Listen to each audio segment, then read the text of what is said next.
War and Revolution, Section.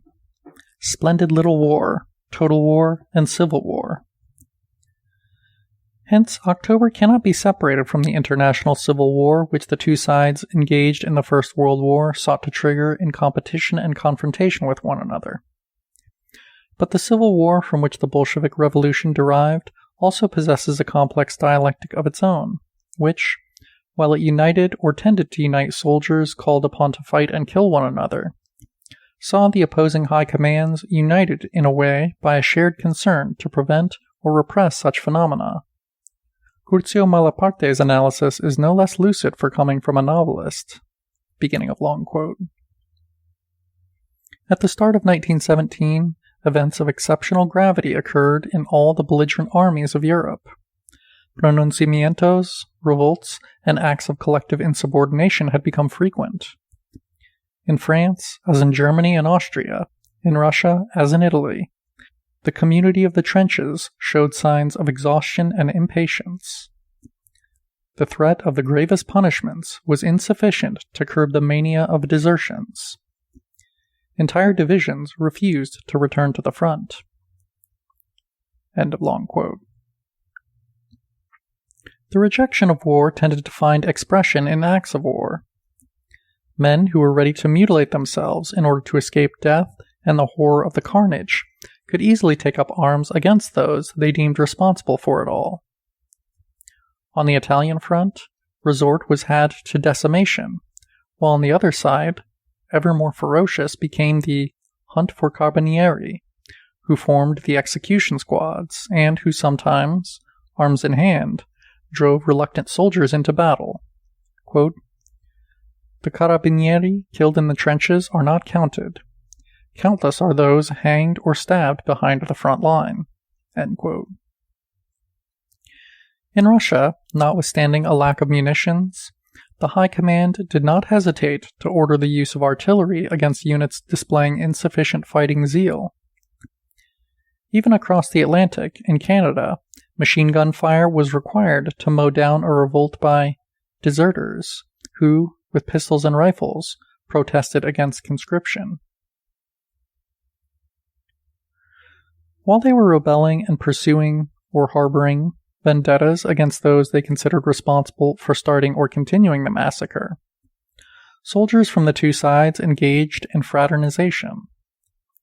In this phenomenon, which officers sought to block at all costs, Lenin saw the seed of proletarian socialist revolution, in fact, its commencement.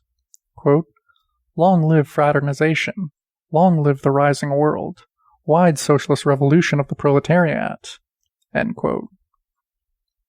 Once again, it is evident that the transformation of the imperialist war into a civil war was a tendency that the Bolshevik leader did not create, but on which he was able to confer conscious, organized form. And that is the paradox.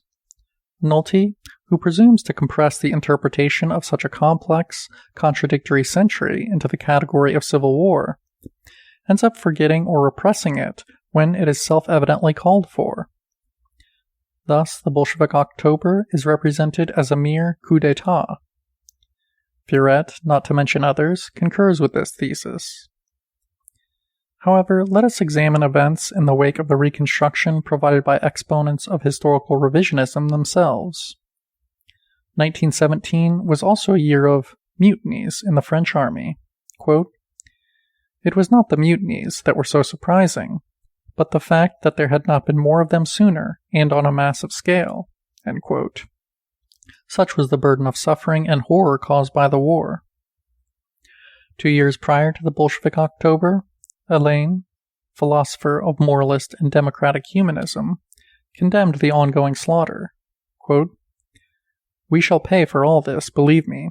Everyone will find out who his true enemies were." End quote.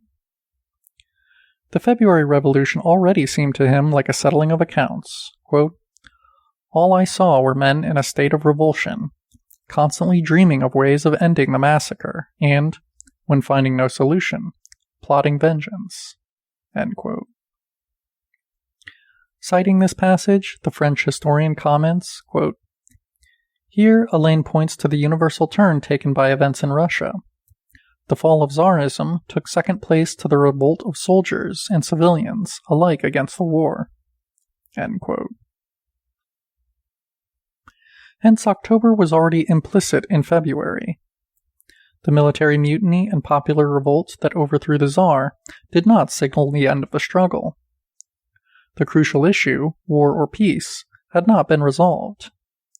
Milyukov professed to regard the political mutinies of February as a vehicle for giving new impetus to the war and bolstering the Russian people's enthusiasm and spirit of sacrifice so as to accomplish conquest of the coveted straits. In the Soviets, meanwhile, albeit amid contradictions, the rising tide of rejection of the interminable massacre became ever more powerful. To put an end to this situation, the right as a whole looked to a Cavaignac capable of meeting the exigencies of war, and a total war at that, at the front and in the rear. Having become premier in July, quote, under the constant pressure of the ambassadors of the Allies, Kerensky seriously thought about establishing a kind of dictatorship in an emergency situation, end quote, and to that end called on the collaboration of the Cossack general and Supreme Commander Kornilov, who set about restoring iron discipline in the army. He reintroduced the death penalty at the front, and on the 9th of July issued his order to fire with machine guns and artillery on units that abandoned their positions on their own initiative. These were warning signs of a civil war tending to envelop the whole country. At the beginning of August, Savinkov, deputy war minister and intermediary between Kerensky and Kornilov, wrote a 4-point program providing for the extension of the death penalty to troops in the rear, the militarization of railroad transport, the application of martial law to war industries, and the restoration to officers of disciplinary authority with a corresponding reduction in the power of army committees. End quote. A new trial of strength was impending. Kornilov regarded himself as the man to fight the latent or actual civil war to a conclusion.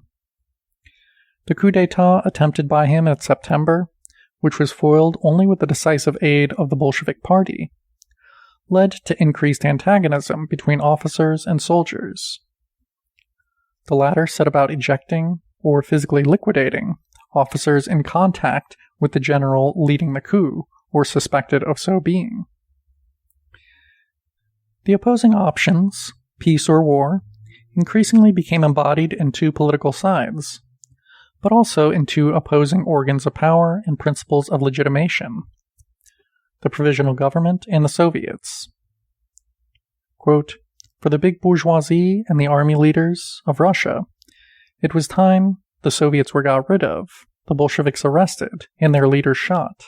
End quote. The Mensheviks were no strangers to these preparations, convinced as they now were of the need to employ force against their rebel brothers. Given the inexorability of the conflict, and in a situation marked by the collapse of state structures and the existence of dual power, the trial of strength was inevitable, quote, and it is pointless asking who started it. End quote. The latent or blazing civil war, fueled by Kornilov, resulted in victory for the Bolsheviks, a victory that did not betoken the end of the civil war itself. According to Nolte himself, in securing victory and conquering power, the Bolsheviks were able to utilize the universal phenomenon of reactions against those responsible for the war, identified with the ruling classes and the bourgeoisie as a whole. In a sense, not only October, but even its socialist content, derived from the objective pattern of the struggle against the war, as well as Bolshevik ideology. Beginning of long quote. Mass popular pressure to enjoy what they had hitherto been deprived of, self-esteem, participation, culture, took the most disparate forms. Even if Lenin had wanted to, it would have been difficult for him to prevent the workers taking control of their factories, and people referring ever more frequently to socialism. which was to be achieved by nationalizing industry and immediately extended triumphantly to the whole world." End quote. This identification of the dominant classes as the culprits for the war was not as ingenious and primitive as Nolte seems to think. If the First World War resulted from the explosion of contradictions between the great powers, it was also the terminus of an aspiration that in a way united the dominant classes of the various countries. No war has ever been so ardently invoked as a prophylaxis, as an instrument of domestic politics, as a lifeline for an ancien regime that felt itself increasingly menaced by the rise of the labor and socialist movement. Having remarked the agitation in London's working-class districts, Cecil Rhodes reached a clear conclusion in 1895, quote, "If you want to avoid civil war, you must become imperialists." Or, in the words of a French contemporary, a certain Val, quote, "Impatience, irritation, and hatred are accumulating in all the countries of the old civilization and are becoming a menace to public order. The energy which is being hurled out must be given employment abroad in order to avert an explosion at home." End quote. In analogous terms, Admiral Tirpitz likewise motivated his policy of naval rearmament by the need to find an antidote to Marxism and the political radicalization of the masses. The way out of the Civil War, feared by Rhodes, was ubiquitously identified as what the U.S. ambassador in London celebrated as a "splendid little war" in the aftermath of Spain's defeat, as the "victorious little war" desired by the Russian Interior Minister Plehve, as the war capable of repulsing socialism, to cite Vilfredo Pareto this time, for at least half a century. The adventure of war was invoked not only to divert attention from domestic social conflicts, but also to create a new spiritual climate, capable of sweeping away the materialism in which the demands of the labor movement were rooted. The warrior's thirst for glory and conquest was summoned to replace or challenge the socialist agitators' petty calculations and Philistinism. Such was the political context in which the celebration of war in an aesthetic and pedagogical key is to be located. When the war with Spain broke out, the Washington Post carried an editorial of the utmost significance. Quote, "A new consciousness seems to have come upon us, the consciousness of strength, and with it a new appetite, a yearning to show our strength. Ambition, interest, land hunger, pride, the mere joy of fighting, whatever it may be. We are animated by a new sensation, the taste of blood in the jungle." End quote. And let us now turn to Theodore Roosevelt, an implacable critic of sentimental humanitarians, regarded by him as worse than the, quote, "professional criminal class." Quote, "Who has in him any real power of joy in battle knows that he feels it when the wolf begins to rise in his heart. He does not then shrink from blood or sweat or deem that they mar the fight. He revels in them, in the toil, the pain, and the danger, but setting off the triumph." End quote. Such themes and accents are likewise to be found in Germany in Ernst Jünger. Long coveted, the splendid little war was transformed into the homicidal civil war Rhodes precisely wished to avert via an imperialist adventure of limited proportions. And the rejection of war had its principal reference point in the country where revolution had already triumphed. If only from a military standpoint, the Entente had an interest in extinguishing it in Russia. If only in order to survive, Russia's new rulers had an interest in further encouraging it in other countries. End section.